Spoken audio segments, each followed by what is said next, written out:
Okay, guys. Then I think we will just start, and people can just still join. That's no problem.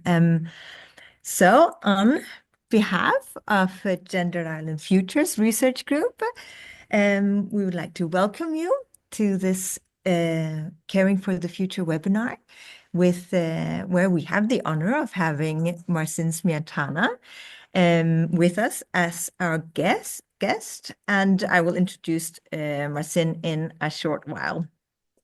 And of course, I want to inform you that we are recording the webinar so we can have a look at it again, revisit, and remember. And first, I want to let you in on the catalyst for these bi-monthly online seminar series.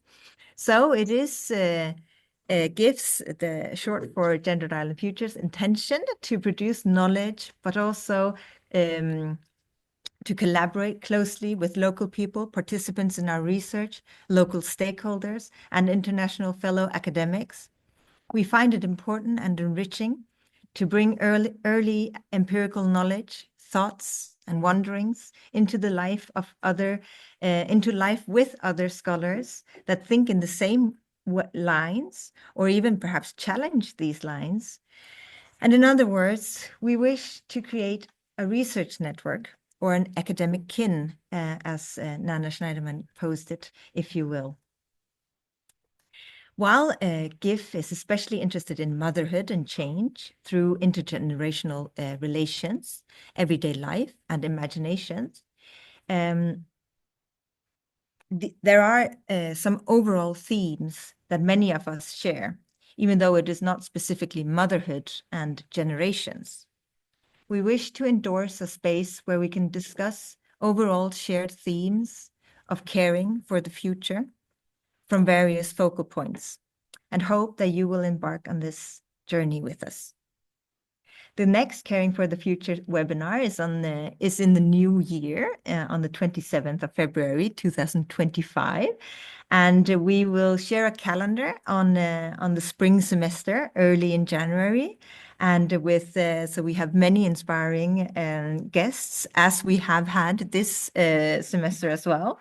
And we are looking forward to continuing this network and forum and discussions and inspirations. Before I present our guest, I want to briefly describe the outline and the frame of the webinar, right? So we've set 1 hour aside for this talk. It begins with a presentation from Marcin for not more than 30 minutes. So to leave time for the latter half to an open floor where we can share reflective questions, thoughts, and discussions are most welcome, right? So we hope that we set enough time for this, because that's also a very nice space. Yeah. So now to presenting our guest, which I have the privilege to do. Marcin is a research fellow at Ca' Foscari University of Venice, and an affiliated lecturer at the University of Cambridge. He works at the intersection of sociology and anthropology of reproduction, as well as queer and LGBTQ+ studies. His research on queer, kinship, and LGBTQ+ families in the United Kingdom, United States, and Spain has led him to research on surrogacy and reproductive justice. As a result, he's currently working on gestational time assessment, abortion, and childbirth care in the United Kingdom, as part of an ERC project, funded project PregDat, pregnancy dating project at Ca' Foscari University of Venice. So Marcin has worked as a research associate and a senior research associate in the reproductive sociology research group at ReproSoc at Cambridge University, and a Marie Curie Fellow at the University of California, Berkeley, Department of Gender and Women's Studies, and a postdoc at Queen Mary University of London, the Remaking Fertility Initiative. And he's been collaborating with the Affin Research Group in at the Autonomous University of Barcelona. Yeah, so, and on a side note, Marcin is a great inspiration to my own work, and yeah, and just as a fellow researcher and colleague in research. So, with no further ado, the floor is yours, Marcin. Thank you very much, Turis, for this very kind introduction. And thank you, Turis, Nana, Gudmundur, and everyone for organizing the whole series, which is quite impressive. It's actually been building up, right? All the episodes that we can now watch. I would also like to welcome everyone who's joining, and thank you for coming, whether as part of the bigger room somewhere or individually. I can also see Rika, a colleague from Finland, joining. So that's really nice. And yeah, before I move on to the presentation, let me just say also, as a side note, which actually is not only a side note, it's very important, that I had the great pleasure of participating in Tourist's PhD defense online as well at that time, but together with Nana, who's also here, we're part of the committee, and that was a very special event, and that's also how the conversation started, that we're now having. So I'm actually looking forward to more. Without further ado, let me share the slides that you should be able to see right now. Right. And let me just say one more thing, that there are quite a few slides. This doesn't mean that I'm going to go through all them in detail. I will leave some of them for the discussion, so I will rush through some parts quite quickly, okay? But if there is anything that you would like to raise in the discussion, then please do. I'm also happy to share the slides later on, so we can keep on discussing. And I'll be speaking about quite a unique model of kinship, which is represented by altruistic surrogacy arrangements in the United Kingdom, based on a study that I carried out of gay men's use of surrogacy in the UK. These are four topics, actually three topics that I would like to touch, because the fourth one is just some concluding remarks.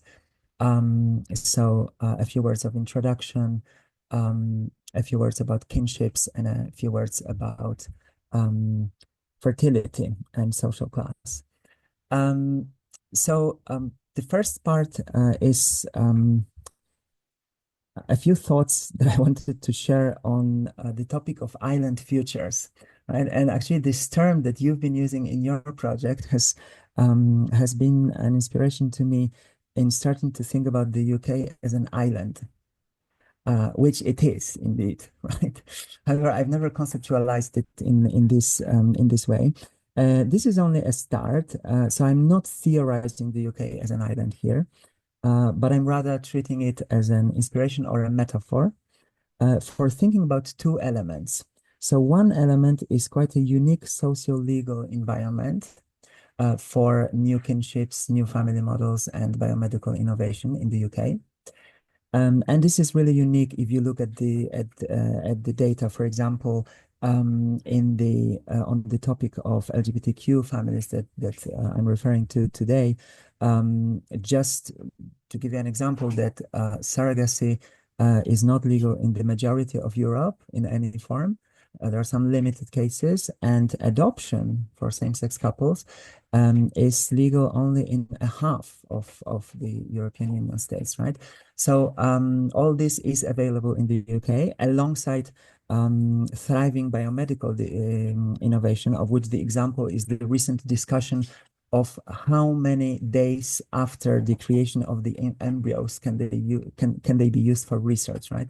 So that's this book that you can see here by Sarah Franklin and Emily Jackson, where they attribute this favorable climate for biomedical innovation, and by extension, to new family models, to an extensive public consultation and social support that was started in 1984 with what you can see at the bottom of the slide, the Warnock Committee. There's the Committee of Inquiry into Human Fertilization and Embryology. So that committee set the basis for what is happening today. And it led a extensive public consultation and debate. As a result of this kind of social consensus on a few important issues, new issues such as surrogacy among them, alongside embryo research as well, was developed. This is in a way, and metaphorically speaking, an island context, because this is not happening in other neighboring countries, for example, right? Now, another idea is the idea of the future that I'm taking from the work by Katie Dow and particular from this ethnography that you can see here, Making a Good Life, an ethnography of nature, ethics, and reproduction, where she writes about how Scottish people's ideas about the environment and the future of the natural environment impact on their thinking about reproduction, right? So I'm borrowing from there the idea of salient connections between fertility, reproduction, and visions of the future.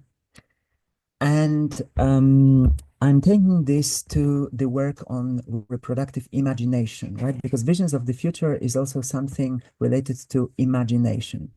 And this idea of reproductive imagination was something developed by another researcher at Cambridge, Robert Pralat, who worked with young lesbian, gay, and bisexual people in the UK.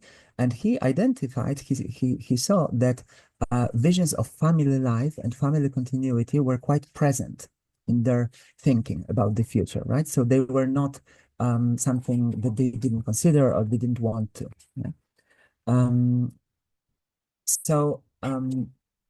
These terms linked to future and imagination are also have also been developed in other ways by other researchers, such as procreative consciousness by Dana Berkowitz, myself, thinkability, which I described as a shift that many of my interlocutors experienced from not imagining their own families or having children when they came out as gay to later gradually imagining it as a thinkable option, right?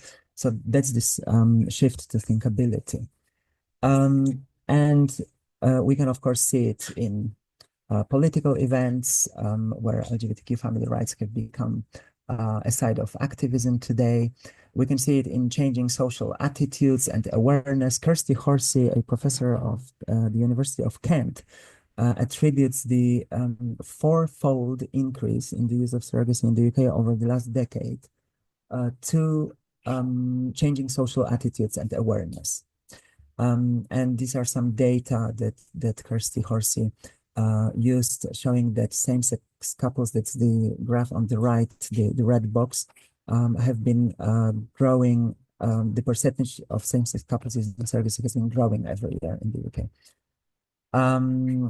And this has been cases mainly from England, also some international cases from the United States mainly, but mostly from England.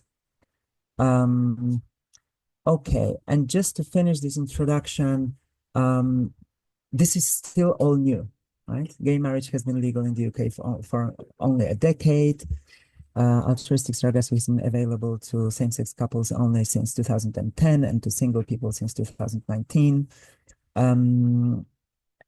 The use of reproductive technologies is not funded by the National Health Service, by the public healthcare. So this is still under discussion, yeah? And that's why the family activists that we invited to Cambridge 3 years ago, representing different kinds of LGBTQ family associations, agreed that if you're gay, you're lucky to be a parent. It's still difficult, right? And many difficulties refer to this current discussions about what should be funded by the NHS, the National Health Service. For example, IVF within a surrogacy arrangement was founded historically for the first time in a surrogacy arrangement by a gay couple in Scotland in 2020, but that's been only the first case, right? And female same-sex couples still can't access funding in the same way as heterosexual couples, and there is a discussion about a few points right now. So in this context, I designed this research within the Changing Infertilities grant at Cambridge, led by Sarah Franklin and Marcia Inhorn. There is a book coming up based on this grant, and also what I'm talking about today next year by New York University Press, edited by Sarah and Marcia, on the new reproductive order, technology, fertility, and social change around the globe. So that should be available in spring. So we'll be promoting that. And that's a photo from the reproductive sociology group where we were discussing those early ideas for this research, right? And our grant included 5 different work packages. I'm talking today about just one, the LGBTQ infertilities, as we called it, which was this study, including 30 families, created by gay men who pursued altruistic surrogacy in the UK, or commercial surrogacy overseas also in a few cases. It's important to note that community groups were instrumental in this research, especially Surrogacy UK, which is the largest surrogacy association in the UK, led by surrogates and parents, but also some Facebook groups and other groups. And the sample was quite diverse in terms of national ethnic identifications, somewhat less in terms of social classes, was mainly professionals and university educated people, which I will talk about later. Let me refer to the numbers, to the first thing that you see, that is 25 families in the UK and 9 families abroad in the US and Canada in a moment. As I speak about kinships. So here comes the division in a way into those people who go abroad to pursue commercial surrogacy in the United States or altruistic surrogacy in Canada, and those who do it in the UK. So those who go abroad construct a model of kinship that I described also in some earlier publications as what I called effective decommodifying, which means that the participants in those arrangements decommodify the commercial aspects of their arrangements through affects, through altruistic and affects and kin-like relationships, right? So speaking anthropologically, there's both gift and commodity at the same time, right, in those arrangements. And that's from the USA, a couple who went to the USA, talking, and actually an interview with a woman who acted as a surrogate for them, Linda, who talks about their kin-like relationship, about how they catch up, how they send each other Christmas cards, how she visits the child at the birthday party, right? This doesn't always happen in commercial surrogacy, it's important to say. However, there's an attempt and a framing for this to happen, right? So this is far stronger in altruistic surrogacy in the UK. This kind of kin-like framework of relationships. Here you can see some terms that are used by that were used by my interlocutors when they talked about altruistic surrogacy in the UK, such as socials, which are social meetings that they regularly go to over a long period of time in order to get to know each other, right? Before they actually undertake those arrangements, like picnics, events, parties. Surrogacy is an informal term for surrogates. GTK is the getting to know period. You know, there's an acronym for that. So people have to formally be meeting, I mean, the intended parents and the surrogate for 3 months to see if they can become friends, if they have shared values, if they agree on points, if they get on well, so simply, before they can actually confirm that they will be doing surrogacy. So once they finish their GTK, getting to know period, they form a team. There's a language for this. It is called a team, a surrogacy team, and they start inseminations, right? Which could be either inseminations in a clinic, in a fertility clinic, if they need fertility treatment, or if there is an egg donor involved, meaning if it is the so-called gestational surrogacy, or sometimes they can do home inseminations, right? They can just do it at home if it is a traditional surrogacy arrangement, meaning the surrogate acts as a donor at the same time. She uses her own ova. So more or less a third of the cases use this traditional surrogacy arrangement, which is quite unique. For example, in the United States, it is discouraged by fertility clinics, which prefer using a separate donor and a separate surrogates to women, right? In the UK, the popularity of traditional surrogacy is quite extended, and it helps to circumvent in some way some procedures, difficulties, framings created by the clinics, right? So here you can see a quote from Thomas and Marcus talking about the importance of the association Surrogacy UK for their pathway, right? How, as they say, they're just holding your hand and saying, look, it's really sensible for you to do these things, right? And how they say that if it hadn't been for the Surrogacy UK, they probably wouldn't have become parents this way. And I'm using the term coined by Yung Chen from her research on gay fathers in Taiwan, the term repropath, meaning there is an established path for becoming parents if you are gay in the UK and if you would like to have biological children. Of course, not everyone can access it. I will speak about it in a moment, but there is an established path for this. Yeah, I will not read out the whole case here. Just to introduce Matt and Owen, who are a gay couple who actually at a quite young age decided to have children. They have two children now, and they, as you can see in the fragment highlighted in bold, they decided to try the so-called host or gestational surrogacy, which means using an egg donor and a surrogate, right? Working with two women separate, with two women, just because diluting the mother figure between two women felt somehow less threatening to their own family, as they say, right?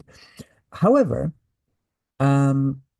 along the way, they discovered that they would actually have liked to know more about the donor and feel more connected to her. Because if you use a clinic in the UK, you need to be subject to the so-called semi-anonymity, which means that you only know the donor's hair color, skin color, height, and general characteristics, and read a letter from them.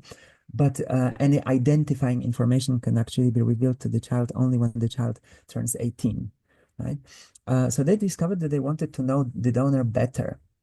And so they preferred this personal contact and friendship with the donor. So they spoke to their surrogate, to the woman who offered to be their surrogate within the Surrogacy UK organization. And she agreed to act as a donor at the same time and to do home inseminations with them. And so there were two advantages of this. As they say here, one is it costs nothing because it's not in the clinic. It doesn't cost nothing. There are many personal costs and economic costs, but of course it's not the IVF cost in the clinic. It's thousands less. And also the kids ask about their maternal history and you pick up the phone and you ask Jess, there's a much easier answer, right? So there's this kind of origin story that could be told in an easier way. So those 22 families that I spoke to that used altruistic surrogacy in the UK pursued this friendship ethos that was promoted by Surrogacy UK. Um, and also the relative economic accessibility, because they needed to spend money between £10,000 to £60,000, depending on if they used IVF or not. For example, for traditional surrogacy, it could be £10,000, only the necessary expenses. But for gestational surrogacy with egg donation and IVF, it could be 60,000, right? But still, it was much less than overseas in Canada or the United States. So this brings me to from the topic of kinship to the topic of what I call spreadsheet fertility. We can return to details, but for now, let me just say what is in the middle in purple and in bold.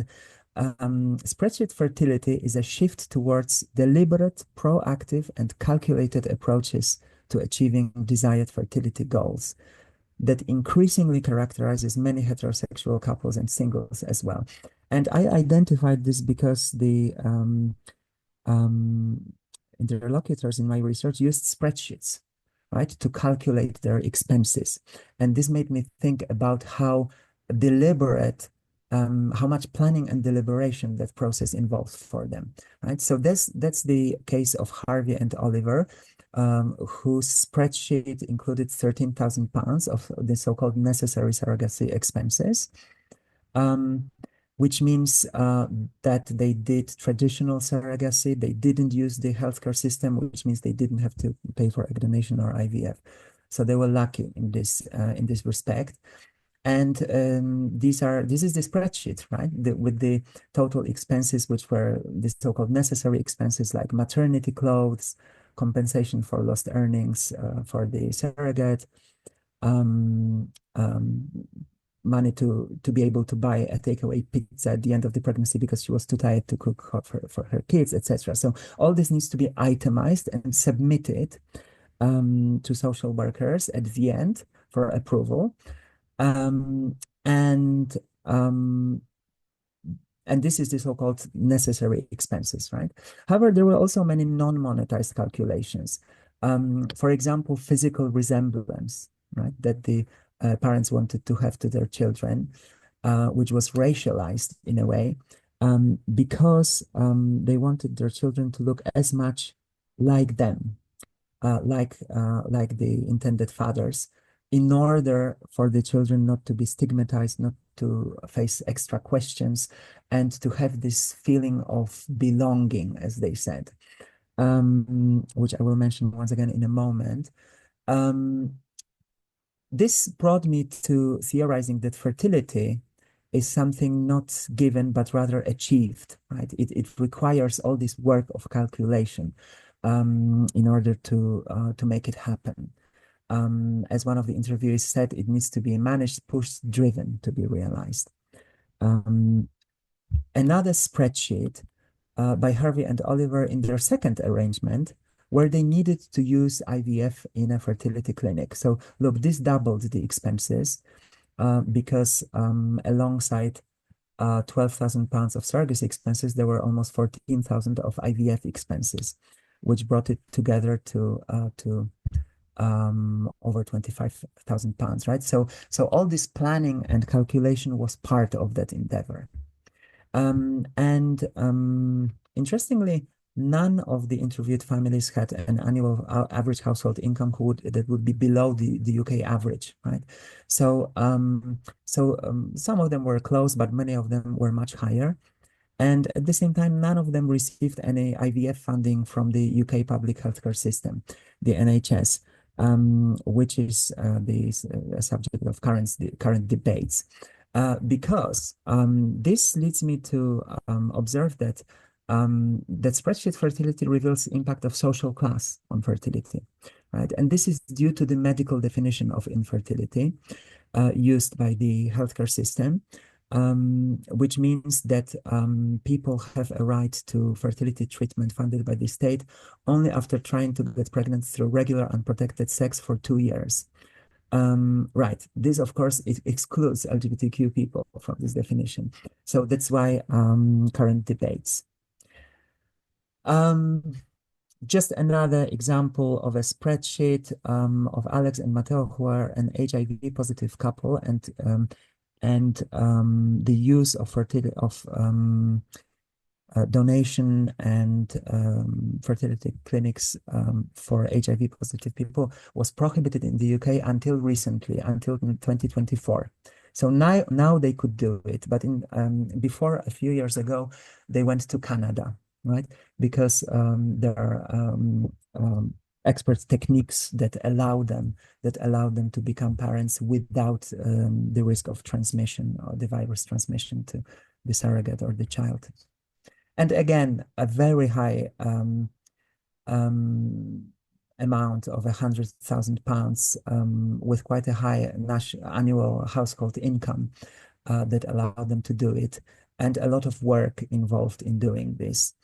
So some people went abroad for those reasons: HIV status, long waiting times, networking within the surrogacy community, which is quite demanding, right? You have to go to those socials and picnics and events, for a year or sometimes, or 2 years. You have to make friends to finally make it happen after 2 or 3 years. So some people, if they could afford going abroad, they didn't want to, or they didn't see themselves doing that networking.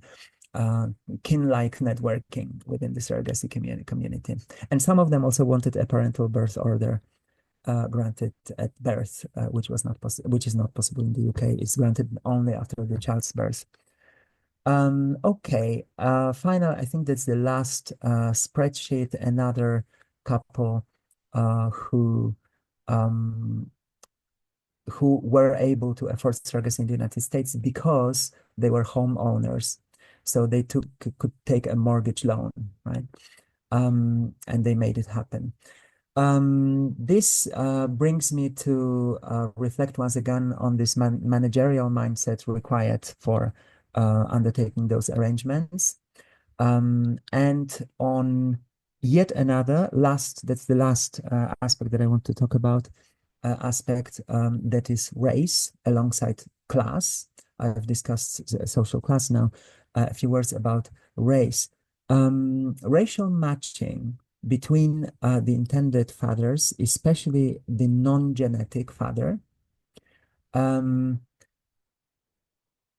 the egg donor, in terms of skin color, of a shared skin color, of a perceived shared skin color, was an important aspect of both kinship and fertility, and spreadsheet fertility, right? So here we can see the example of Paul, Black, Caribbean, British, married to Federico, who was white Italian, who chose a mixed race egg donor, right? Because they wanted to reflect their own multi-ethnic family composition, right? And they say, we wanted them to look similar as well and look like they both belong to us, meaning the children, to keep this kind of resemblance and connection for a sense of belonging and for cohesion with our family unit.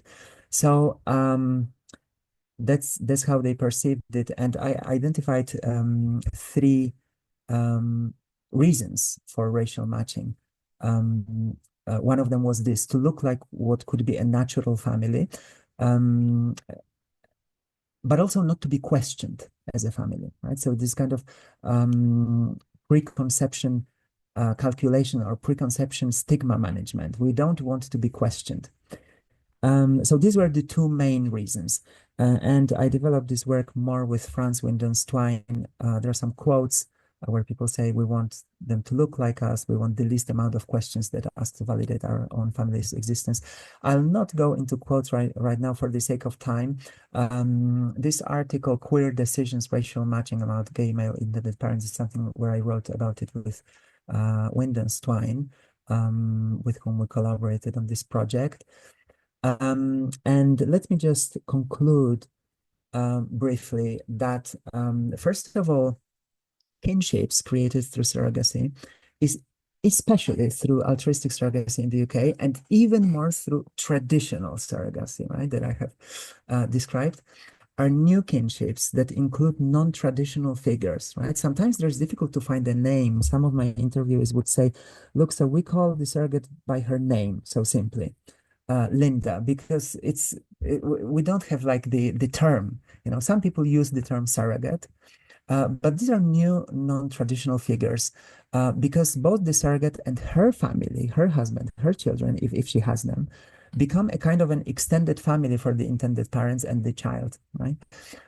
So this reflects the surrogacy through friendship ethos created by the Surrogacy UK. And at the same time, there are many traditional elements of Euro-American kinship present in those surrogacy kinships, such as biogenetic and racialized connection between parents and children, the nuclear couple logic as the main reference point for the legal and de facto kinship. So queering reproduction, as Laura Mamo called it, involves both new and traditional elements here. And this those kinships are developed in the context of spreadsheet fertility increasingly, and in the context of growing imaginability and or thinkability of gay parenthood, which characterizes not only LGBTQ family making, but also increasingly contemporary reproduction at large, and there is research that shows it. So in this sense, fertility, like biology, is becoming more queer. Its meaning changes. It is more uncertain and relative. And finally, it also becomes a matter of social justice, right? And that's the note with which I would like to end, that because spreadsheet fertility limits many people's access to reproduction. We can see that social class operates as a powerful mechanism of access. There's a question about the search for alternatives. Maybe it could be public or insurance funding for IVF in gay surrogacy or in surrogacy at large. Maybe it could be traditional surrogacy arrangements without the involvement of egg donors and fertility clinics where possible and desired. And at the same time, maybe it could be other forms, such as gestational surrogacy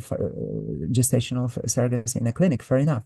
But there's a need to think broadly about different alternatives to mitigate the paradoxical effects of spreadsheet fertilities and to broaden the scope of queer kinships. I will leave it here. Thank you very much. I hope we have some time for a few words of discussion or comments. I'll Oh, stop sharing. thank you so much, Marcin. This was just great. Yeah, then we can see everyone, the faces again and names. Thank you so much. Yeah, and Rika's also clapping. That's great. Yeah. Thank you. So interesting.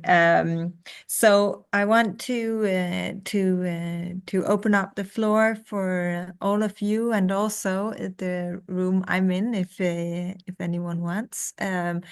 Yeah, just if anyone has comments, questions, reflections, you are welcome.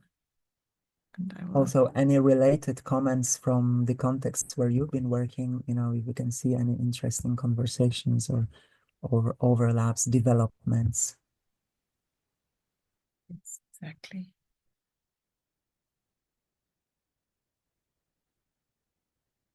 And you're welcome, of course, to raise your hand, and if you can't find the electronic hand, you can just turn on.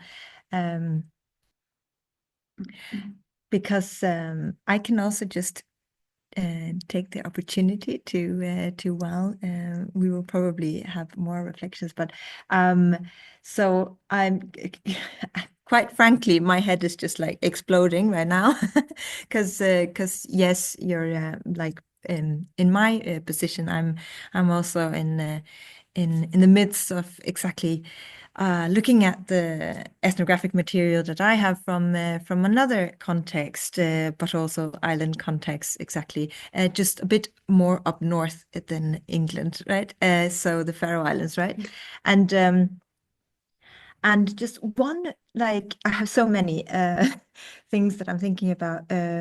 Like, for instance, I noticed, like, to me, in comparison to my material, you you mentioned that these younger generations, queer LGBTQ plus people, spoke of having and reflected on wanting a family, their visions for future family constellations, right?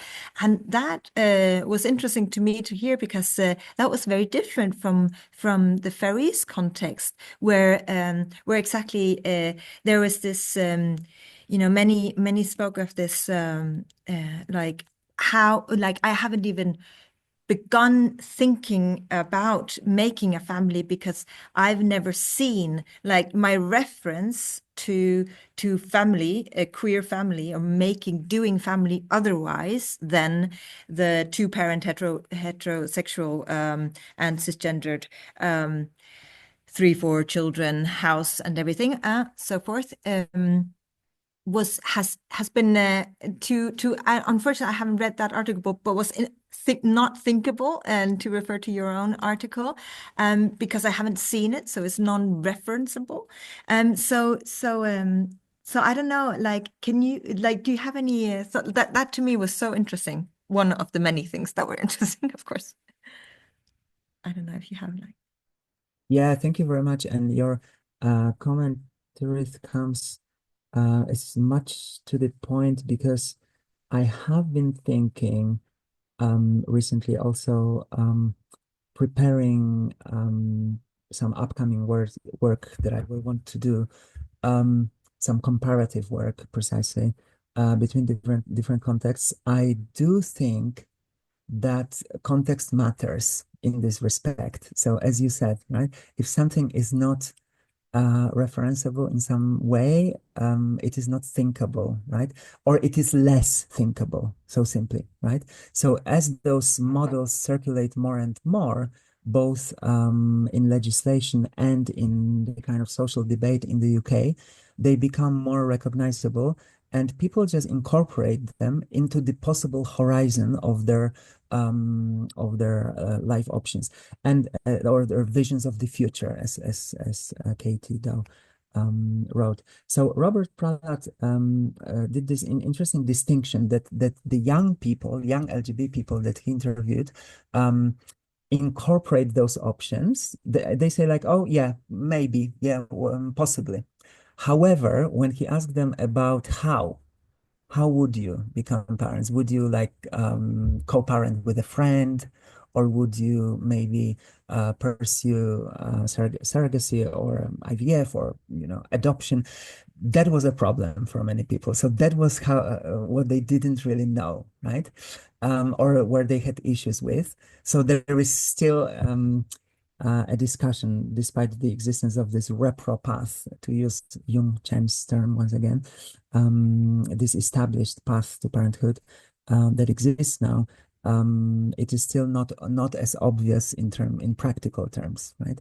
When you speak to people, and I also noticed it among my own interviewees that those from generations of 20 something would say, "Oh, I've always thought I would do surrogacy."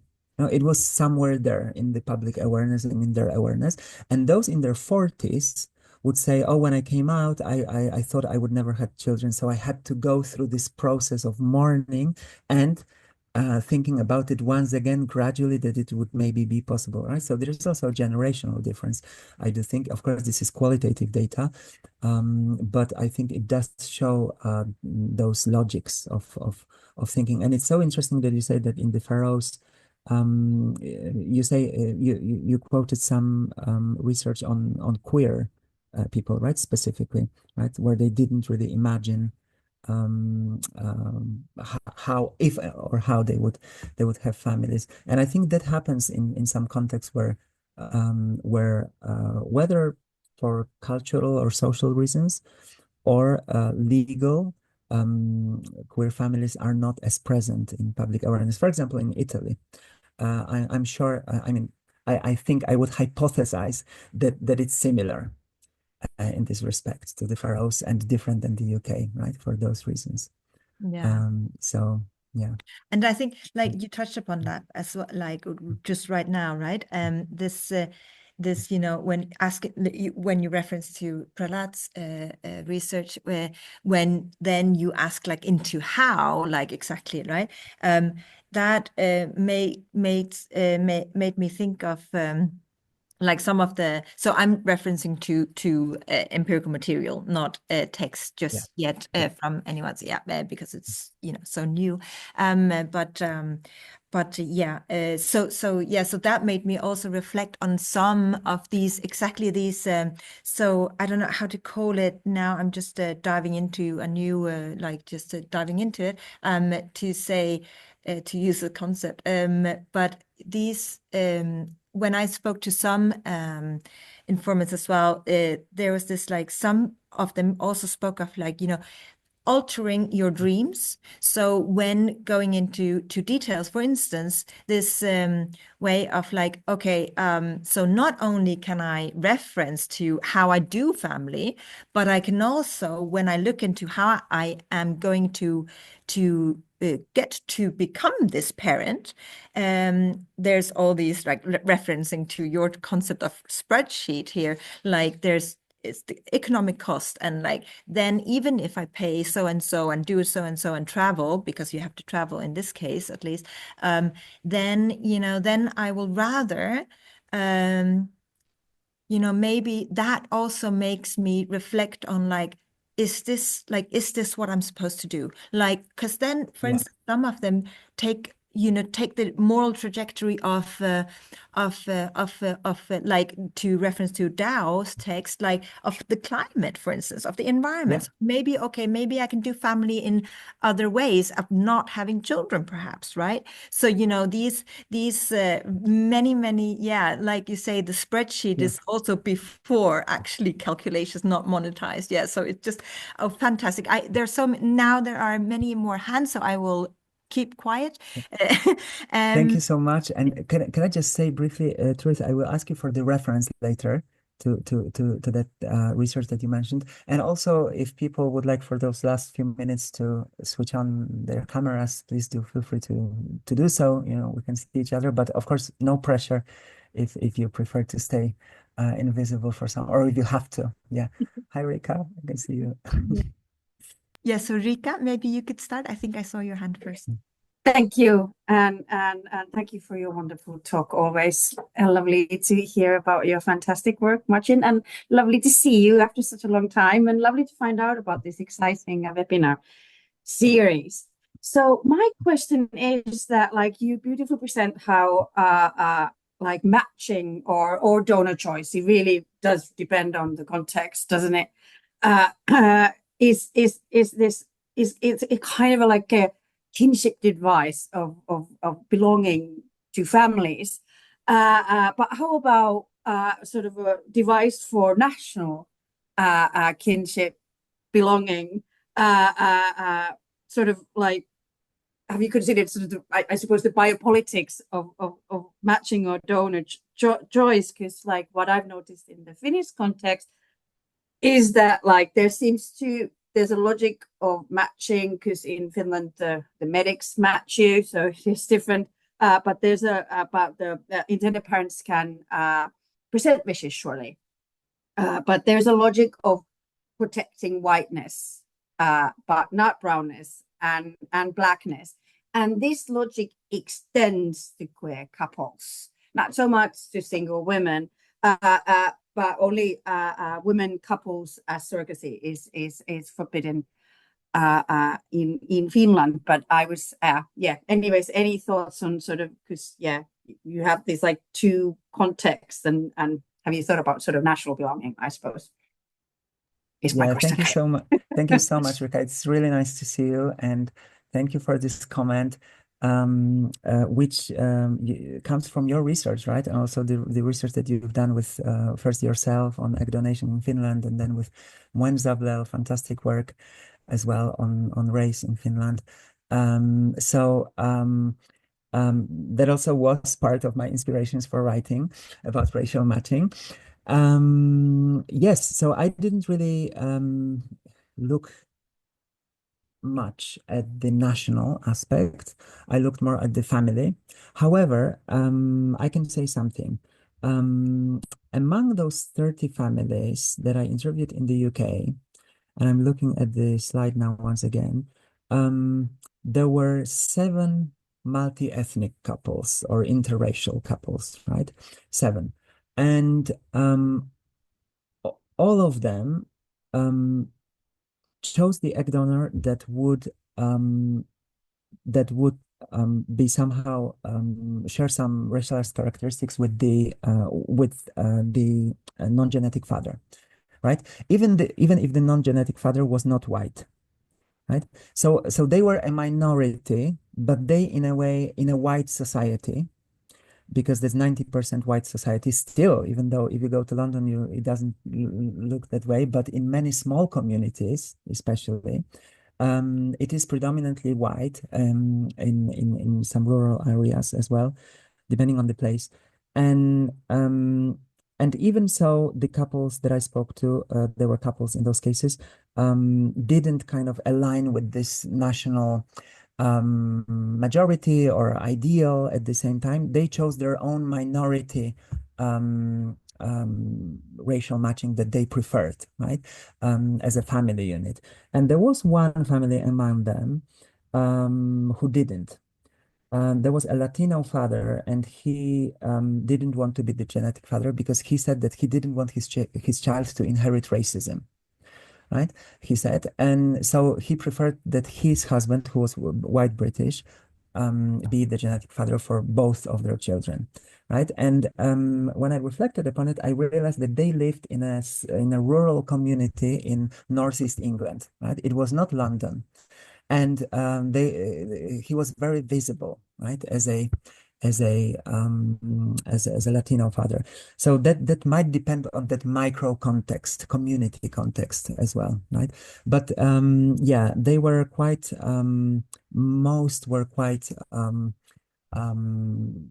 family focused rather than nation focused, even though race had some important meanings for them in terms of their heritage, for example, right? So yeah, of course, we know that there's work about clinics by Priya Davda, for example, in the UK, that shows that clinics actually encourage people to do racial matching, right? So this is something that you also observed, right? So yeah, in that specific question, the sample that the group of people that I spoke to was fairly, the results were quite optimistic or diverse, let's say, right? So they kind of counteracted that national reproduction in a way, but it doesn't mean that it doesn't exist, right? As shown by some examples. Yeah, I'm not sure if that answers the question. Hopefully. True. Yeah. Yes. Yeah. Yeah. So interesting. Yes, yeah. Thank you. Thank you. Thank you. And Alice, I think, or Alicia, I don't know. Yes, it's Alice. Hi, Marcin, and hi, everyone. I'm Hi, B. Alice. It's nice to see you. Yeah, so I think thank you for the presentation. I found it really insightful. I guess I was like really struck by something you said, how like UK gay couples are more for traditional surrogacy rather than gestational. And I'm just thinking it in terms of my area, which is mental health and well-being in this context.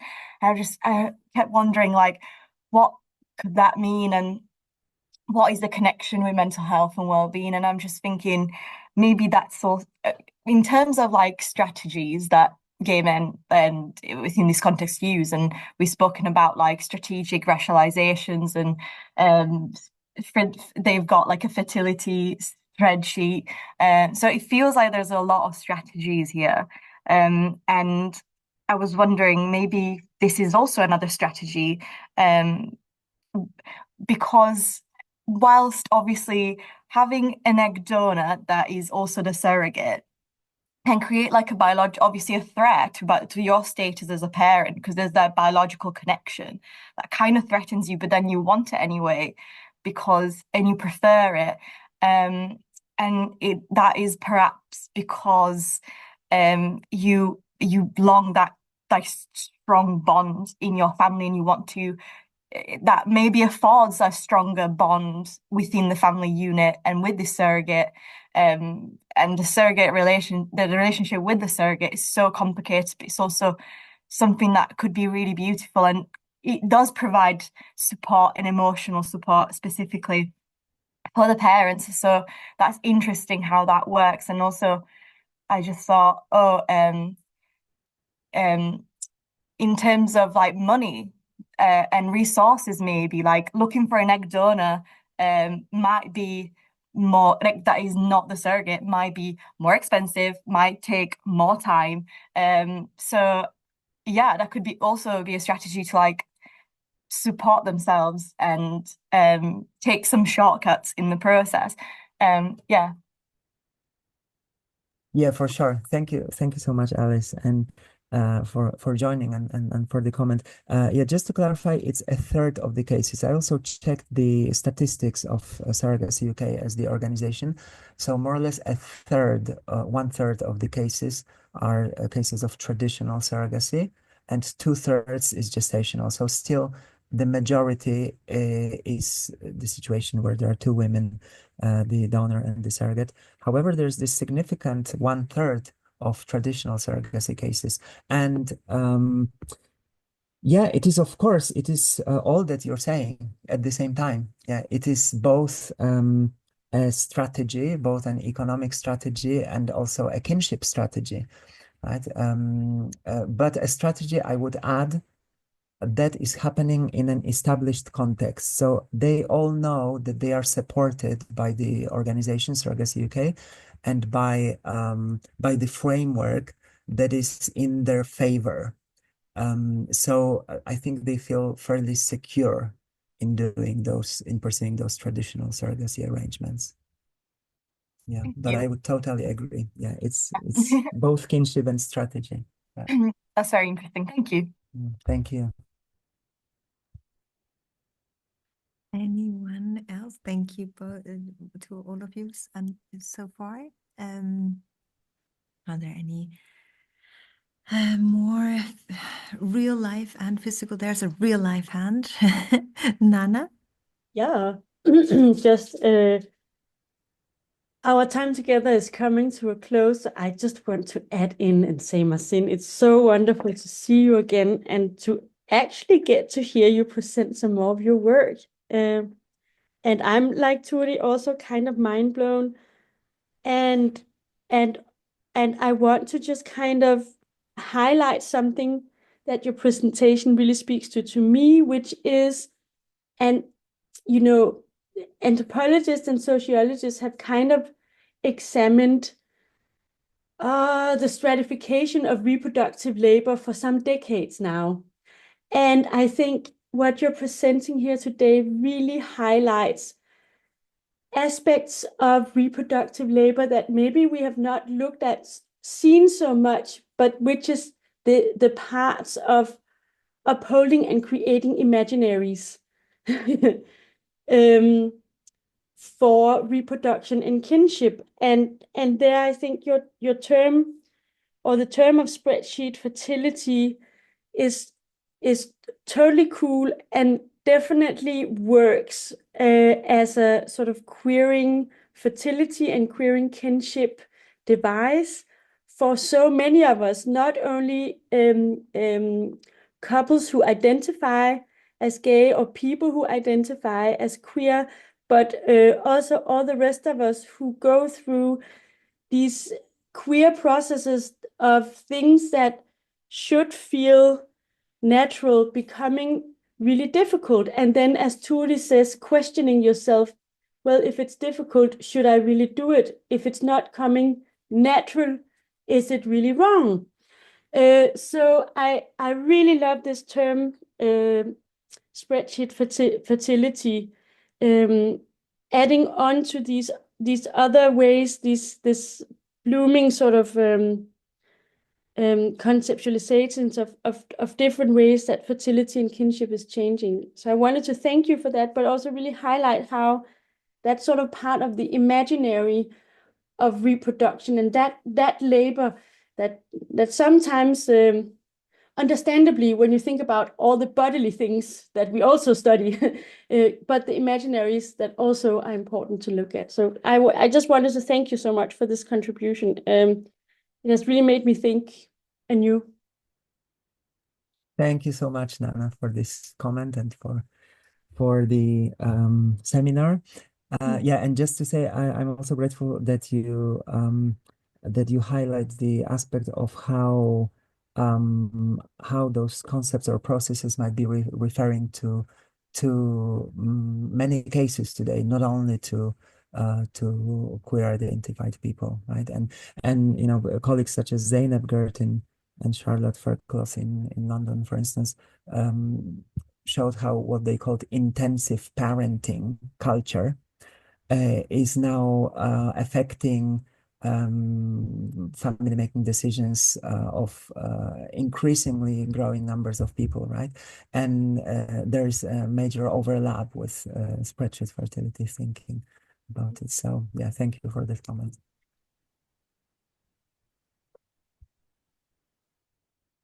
Anyone wants to just, if they are burning in with a question that they really want, or a reflection, because or else, like Nana says, we're moving towards the end. But of course, if we we can take another reflection if anyone wants.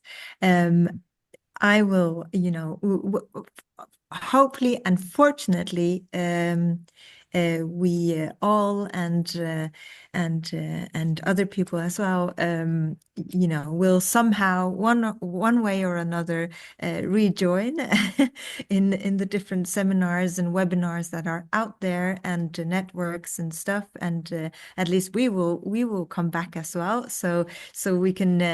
This is not, ending a conversation, even if we say ending today. And I once again, huge thank you to Marcin, and huge thank you to all of you for joining, and very welcome back to next year. And we will, post the calendar for the spring semester, and yeah, spread the word, of course. And thank you so much for interesting questions as well, reflections and contributions. So yeah. Thank you. Thank you, Therese, for sharing, and thank you everyone for listening and for joining. And also, it's been very nice to see you over there in the different rooms, people knitting and wearing Christmas clothes, and also joining from different parts. Thank you for joining, Alice, Rika, Elgin, and others that I'm meeting for the first time, or not for the first time. Thank you. Yeah, thank to you be continued. so much. Yeah. Okay. Well, see you soon, everyone. See you soon. And okay, bye-bye. Happy Christmas, and those who are celebrating. Exactly. Good festive season if it is approaching. By then. Bye. Bye. Bye.